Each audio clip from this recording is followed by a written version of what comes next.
Nagpunta pa sila sa barangay, sinabihan pa nila yung taga-barangay nga hindi daw umubra yung reklamo ko. Hindi umubra. Pinagtawanan ka. Yung barangay ang nagsumbong sa akin nga nagtatawanan pa sila doon mga bago ang motor nila. Patrolman, di mo ako pwedeng pagtawanan. Ngayon, may kalalagyan ka, promise. O paano yan, patrolman? Babayaran mo o babayaran mo? Makakasama po natin si Nanay Magdalena Serna, 68 years old at galing pa po siya ng Maguindanao. At nirereklamo niya po yung mga pulis na nangupahan daw po sa kanyang bahay. 3,500 po ang kanyang paupa, Idol Rafi. Pero ang binibigay lang daw po ng mga pulis na ito ay 2,500. Tumawad ng 1,000. Tumawad ng 1,000. Idol Rafi, na iniwan din daw po yung mga bills sa kuryente at tubig at may kulang din daw po na upa sa kanya. 5 months na upa. Magkano po lahat-lahat ang utang nila, madam? Yung sinabi ko sa kanila noon, inabot ng 20 mil kasi dala nila yung tangki ng gasol ko at saka stove. Tinangay? Mm-mm. Sa iyo yun, pero... Pinahiram ko sa kanila, sir. Okay, pero nung pag-alis nila, binitbit nila. Oo. Tapos may usapan kami Tangke na... po ng gasol at saka... Oo. Ano pa po yung mga tinangay nila? Tapos yung ref ko hiniram nila.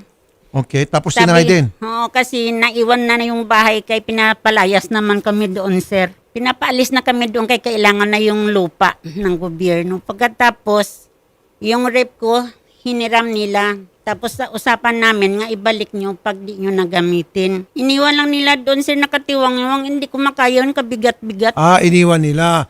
Yung gasol, yung tangke ng gasol, iniwan din nila doon. Pero nung itong huli lang, binawi ng barangay. Pero ang utang po nila is 20,000. Opo. So ngayon po, yung kasama na ho dito yung bayad para bayad sa kuryente tubig. Oo. 20,000 lahat Kasi na. iniwan nila yung bill. Lahat. Opo. Yung siguro doon sa Mura, 3 sila pumunta ng bahay ko doon sa Orban. Opo.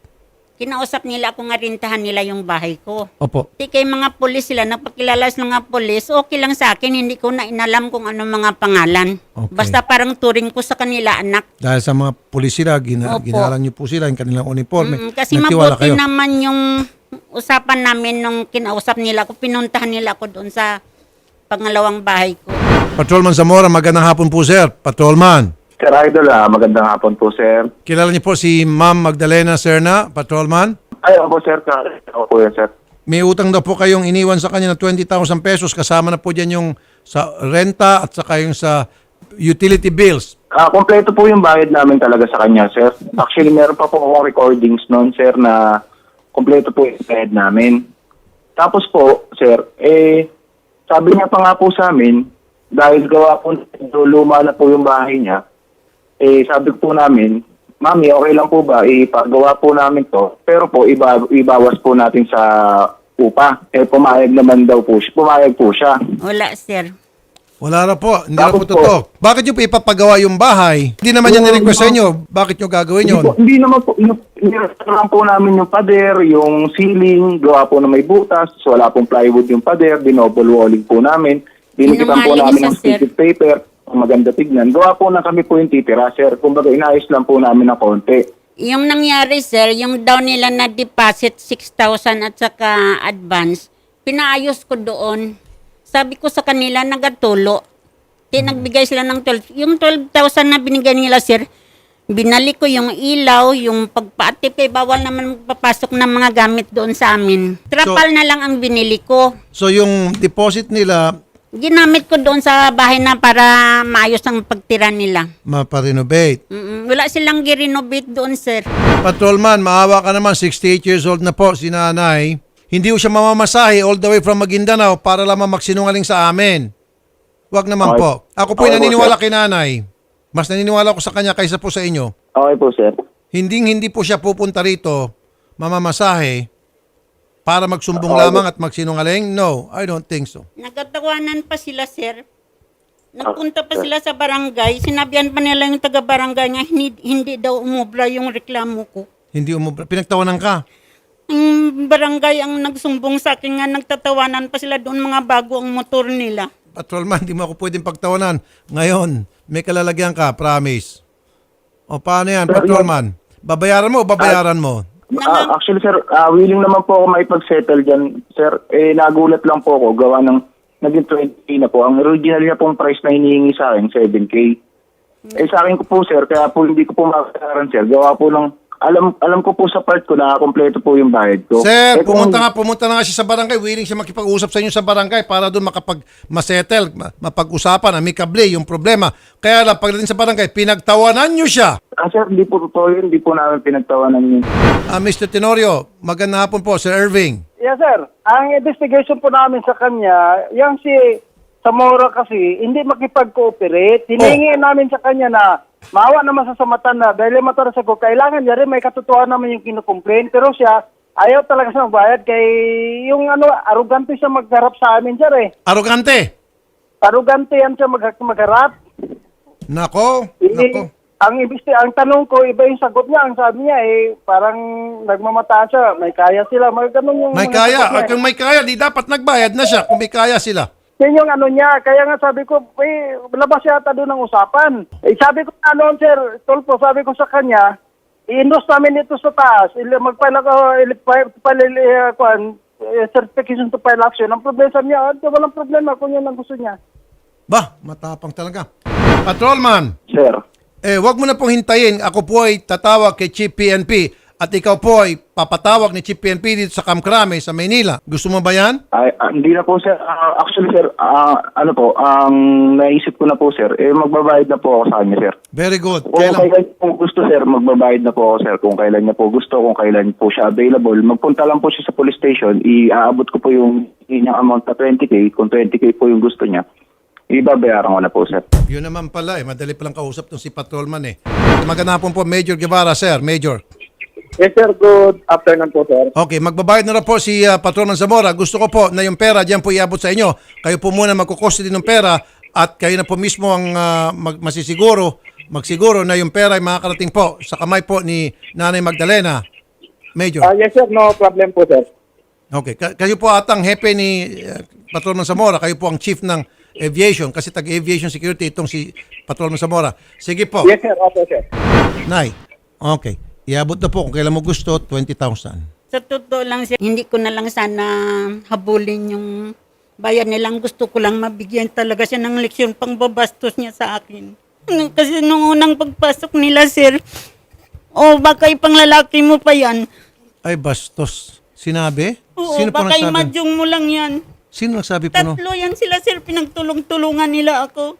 Patrolman, grabe naman itong ginawa niyo kinanay. Excuse po, sir. Hindi po namin ginanyan, sir. Hindi, Actually, nga po, sinungaling isa nga po sir. tawag po sa kanya, sir. Tapos, sir, minsan po, pinapadalaan po namin siya ng pasalubong. Ay, wala, Ayun po sir. kami labas.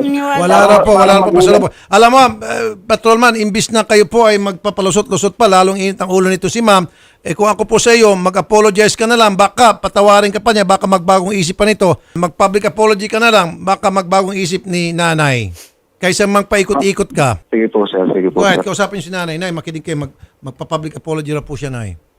Mami, huwag na naman ng palakihin, mami. Pasensya na po kayo sa mga nasabi ko kung nasaktan po kayo o kung ano man. Ikaw naman ang nagpapalaki. Di ba? Ikaw lang. Sabi mo sa akin magbalik ng February 22 at 12. Tapos wala na sila sa bahay.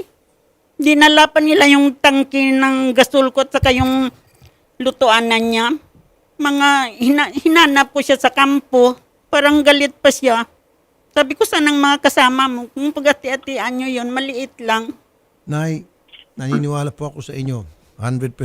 Ano pong gusto niyo mangyari? Magsisingil tayo o magsisingil tayo tapos kakasuhan pa natin? Gusto ko ano ko sa iyo ang lahat kung anong gusto mong mangyari sa akin. Nay, kayo po ang nagrabyado rito. Gusto ko po manggagaling sa inyong desisyon. Kung ano pong sasabihin niyo, ako po'y susunod. Gaya ng sinabi ko, sir, hindi ko na sana habulin yung Pera. kinukuha ko sa kanila. Gusto ko lang bigyan mo siya ng aksyon na hindi na siya ulit sa iba pa. Okay, so gusto niyo pong sampa natin ng kaso. Baka mahirapan na naman ako yan, sir, kasi nung sinisingil ko sila sa awang kalaki na ng gastos ko, Ma'am, sige, ma'am. hanap sa kanila. Yung pamasahe mo papunta dito pabalik, gastos ko na po yun. Okay? Pati yung pag-hotel niyo dito ngayon. Para pag uwi mo doon sa Cotabato, yung 20,000 buong-buo mo makuha. Nag-gets niyo po, Nay.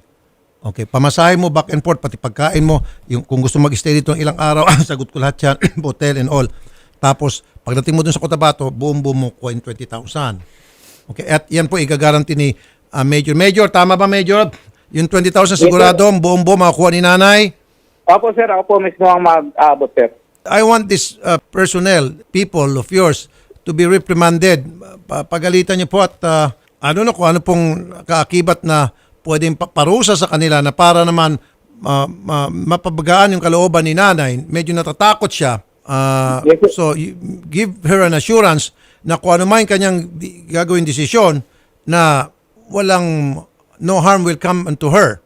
Yes sir, sinisigurado ko po yan sir na wala pong mangyayaring masama sa kanya sir dito sa lugar po nila sir. At naano ko rin po sir na yung pera is mabibigay po sa kanya ng buo sir. Kung kailan po siya available sir, siya po yung magbigay ng time, availability niya, din po natin ibibigay. Ako po mismo sir, kahit ako na sir ang pumunta sa bahay nila sir. Okay, good. And then isailalim sila siguro sa neuropsychiatric exam. Ito mga pulis mo ito, dahil saksakan daw ng yabang, maging yung barangay, galit na galit. Ang taas doon ng ihi nito, parang akala mo sila na yung parang hari dyan sa Cotabato. Siguro po, i-retraining nyo po. Isailalim nyo ito sa isang retraining program para maging humble to serve and protect. Hindi po para mangharas ng mga tao, lalo pa si nanay na matanda na senior citizen. Dapat sila po yung magpapakumbaba at manilbihan sa taong bayan, protektahan ang mga tao, hindi po yung para harasin yung mga tao. I-retraining nyo, isalang nyo ulit ito sa retraining program, Major, sir. Yes sir, noted po sir, gagawin po natin yan sir. Thank you, sir. Love you. I love you too po, Nay. I love you po. Sige po. Nay, sasamahan namin kayo sa Cotabato, Nay. Okay? Kay Major. Major, sasamahan na namin po si nanay dyan. Yes sir, opo sir, anytime po sir, nandito lang po ako sir. Malayo na yun, sir. Wag na lang. Wag na lang, Nay. Wag na maabala ang kayo. May mga staff naman ako na pwede sumama sa inyo. Pero Nay, yung hotel mo dito ngayon, pagkain, pamasahe, aeroplano, sasagutin ko po yan. Okay? Okay, sige. Off-air, usap tayo doon, Nay. So, Patrolman, Sir? gusto ko po mag-apologize kasi kung hindi, ako mismo mag-initiate na may kalalagyan ka at paparating ko sa Camp Crame, baka ma-demote ka pa rito ng di oras. So mag-apologize ka na maayos kay nanay at i-assure mo kay nanay na wala kang gagawin, hindi mo siya harasin next time at wala kayong gagawing mga pananakit na mga pananalita or whatever para kay nanay. Go ahead po. Yes, sir. Yes, sir. Mami, sana mabalik yung dati nating sweet naman tayo dati, Mami. Pasensya na po kayo kung nagkasamaan po tayo ng loob. Hindi wala po pasensya na po sa nakakatawad niyo po. Hindi Pag ko nagbabaan niyo dito ng aeroplano, Mami, ako po sasalubong sa iyo. O, siya para sa salubong sa aeroplano. Wag na, baka pag nakita niya pagmumukha mo, masuka siya. Wag na lang daw. Wag na lang, Nay. At saka yung mga kasamahan niya, sir, doon tanungin mo, sabi nila, relieved na daw siya. Andyan man lang pala. Mga sinungaling talaga, sir. Pinagtatawanan pa nila ako. Hindi siya relieve na, Nay. Relieved daw yung, na-relieve na daw siya. Wala na dito yung hinahanap mo, na-relieve na. Nagpalusot lang yun, Nay. Tama nga po ang pagpunta nyo rito. Nagkaalamanan tayo ng katotohanan, ng totoo. Opo, sir. At anyway, Nay, nag-assure naman yung kanyang hepe at siya na walang mangyari sa'yo at ibabalik po yung pera at kami po'y tutulong din na para sa pamasahe mo at lahat. Kung kinakailan, sasamahan ka namin sa Cotabato, Nay. Okay? Gusto niya, sir, malayo man yun. Okay lang, ma'am. Nay, kahit na malayo, sasamahan ka namin. Okay? Gusto nga ni Sherry makapasyal, oh. Nakapunta na ako din. Oh, gusto mo si Sherry sasama. Kasi ako na nasa Senado ako. Kung may time lang sana ako. Pero kung may time, why not?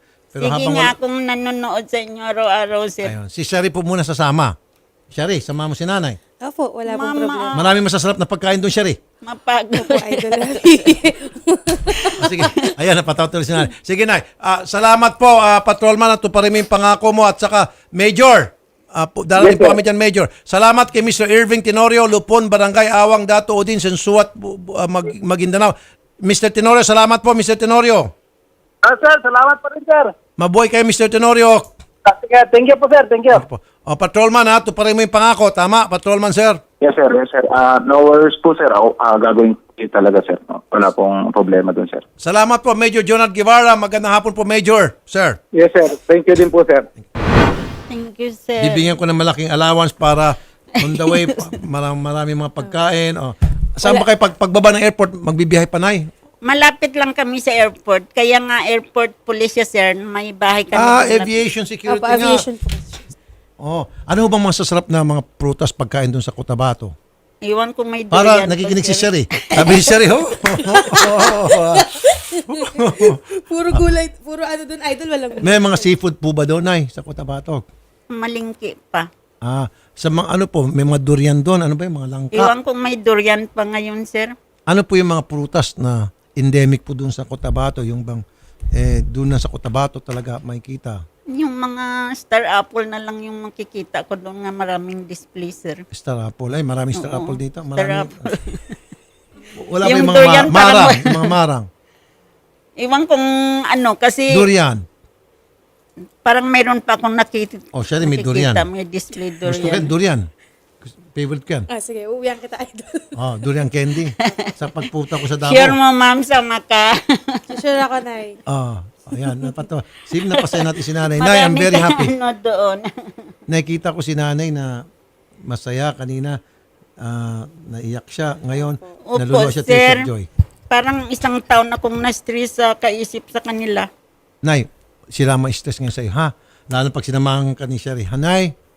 Okay. Ingat po kayo, Nay. Punta na kayo dun sa kabilang boat. Thank you, sir. I-hotel natin si nanay, ha? Dito. Habang dito. Sige, Nay. Gandang hapon po, Nay.